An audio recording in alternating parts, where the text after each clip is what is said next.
It's 10,000 BC, less than 100,000 years after expanding out of Africa. Man has reached South America. Humans have met the adversity of the Ice Age head-on, and rather than die off, we have adapted, become even more intelligent. And now we have colonized the entire globe. From coast to mountaintop, from tundra to desert, humans are there.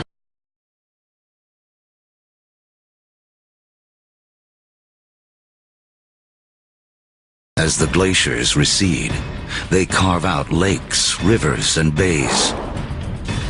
The map as we know it emerges. In Africa, increased rainfall causes Lake Victoria and Lake Albert to overflow and form Egypt's Nile River. In Eurasia, other rivers emerge. The Tigris and Euphrates in Mesopotamia, modern-day Iraq. The Indus in modern-day Pakistan, and China's Yellow and Yangtze.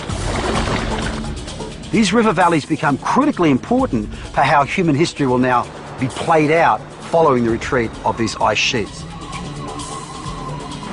These are the river valleys whose waters and fertile soils will allow the first seeds of civilization to be planted.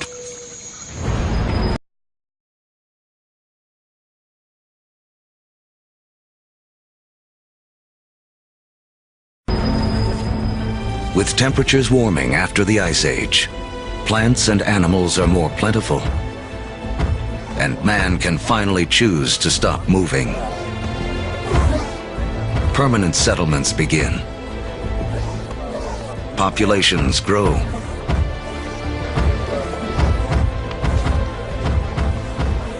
With more mouths to feed, our ancestors have to get clever. They had to find a way to increase the amount of food they could get from the surroundings. Now, one discovery forever changes the planet and the path of mankind.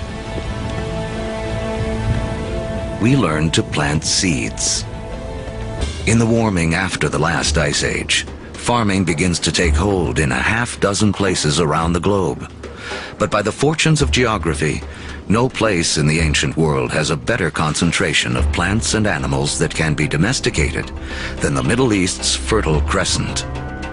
In the Middle East, we have this remarkable convergence of species that seem to have been susceptible to domestication, both plants and animals. In terms of animals, we're talking about cattle, pigs, sheep, and goats. In terms of plants, 2 varieties of wheat, rye, barley, lentils, figs, all in this very small part of the world.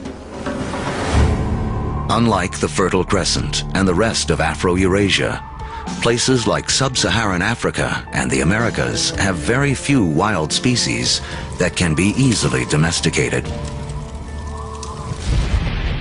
It's a critical difference.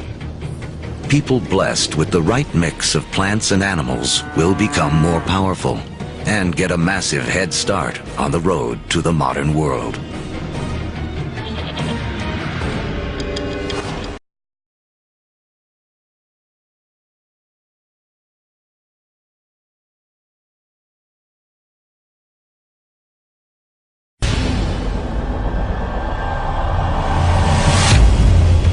"6,000 years ago, domestication of animals and plants sets the stage for the next phase of human history.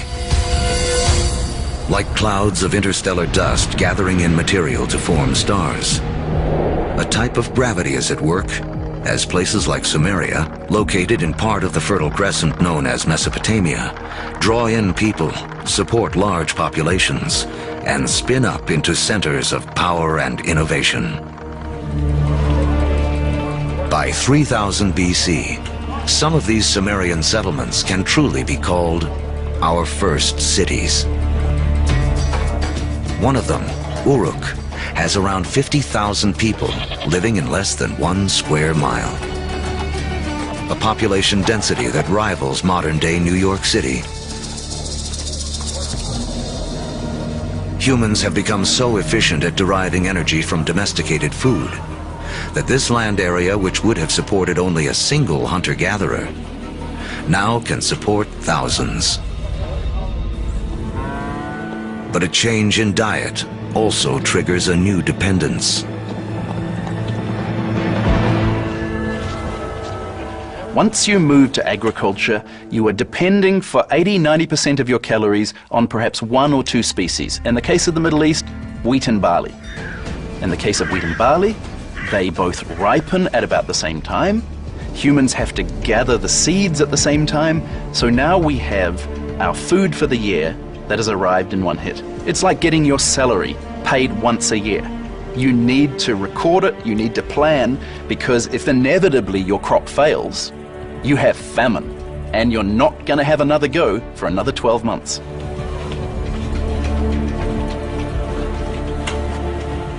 In these first cities, crops are king. To keep track of them, our ancestors developed the first writing.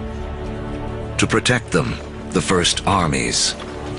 And to administer them, the beginnings of politics. When you have hundreds or thousands of people who are living together, there's simply too many people to sort of run around and create a census. It creates a need for government. It creates a need for some form of social and political hierarchy.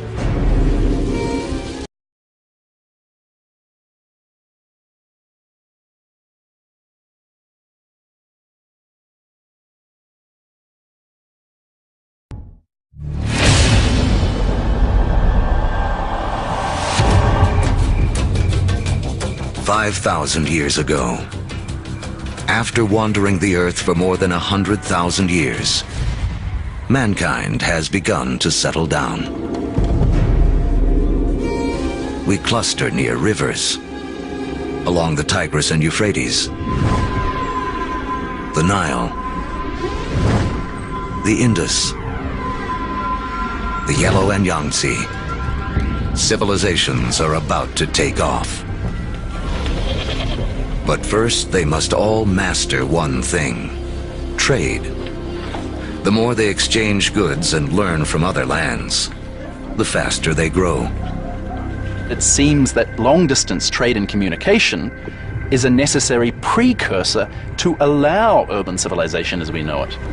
And surprisingly, the first civilizations arise on the back of a creature with a lowly reputation in the modern world: the donkey. The donkey caravan is the interstate highway and high-speed internet of its day. Their routes will lay the groundwork for the modern world. Moving not only goods like timber and bronze, but ideas and stories. The civilizations they connect will be some of the first described in the Bible.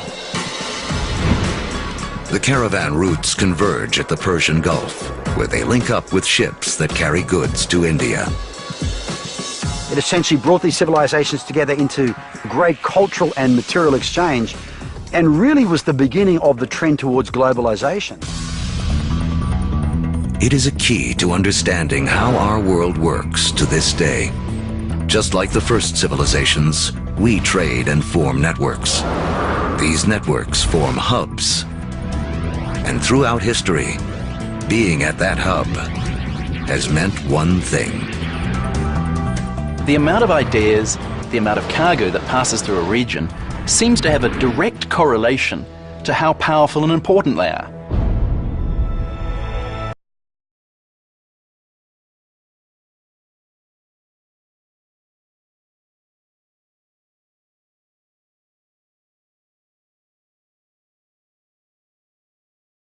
By 2000 BC, humans have gone from humble huts to massive monuments. In Africa, great pyramids arise on the banks of the Nile. The first stages of Stonehenge rise up in ancient Britain. And back in Sumeria, artificial temple mounds called ziggurats climb ever higher toward the heavens. To cement these massive structures together, the builders of Sumeria turned to a substance that oozes from seepages along the Euphrates River. It's called bitumen. Used as asphalt in the modern world, it is the first petroleum product to be exploited by mankind. While bitumen is highly prized, the lighter, thinner substance oozing from the ground along with it is considered a nuisance by the ancients because it catches fire so easily. The ancients call it naphtha. We call it gasoline. And it's one of the first indications of the vast oil fields that will one day turn the cradle of civilization into a center of wealth and warfare.